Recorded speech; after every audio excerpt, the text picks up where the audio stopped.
On ouvre un premier, on sait pas trop où on met les pieds, des fois c'est un peu bancal. Mais alors le deuxième, si on gère pas bien le premier, le deuxième c'est un peu plus compliqué. Donc formez-vous. Moi, pour la petite histoire, pour ceux qui connaissent pas, mais j'ai été formée par Cyril, avec mon mari. Quand on a ouvert notre premier salon, on a été formés par Cyril. Comme tout le monde, hein, j'avais les bases, mais pas les bonnes bases.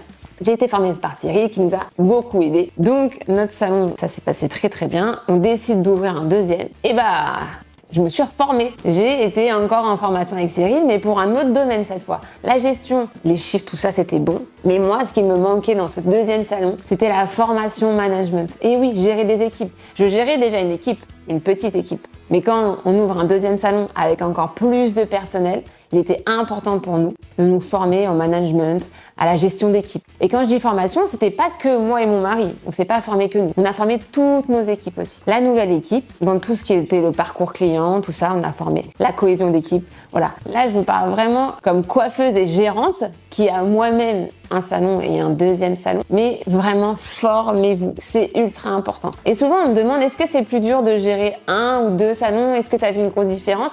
Alors, je dirais dans la gestion, c'est pas le plus dur pour moi dans la gestion parce qu'en plus, je vais pas vendre, mais avec les formations qu'on fait avec Cyril, on a des outils avec lesquels on repart et c'est beaucoup plus facile. Moi, à chaque fin de mois, je sais où je vais, c'est carré. Donc, la gestion administrative, aucun problème. C'est pas ça le plus dur, je pense. Mais après, comme je dis souvent, quand vous avez l'envie, ça se passe bien.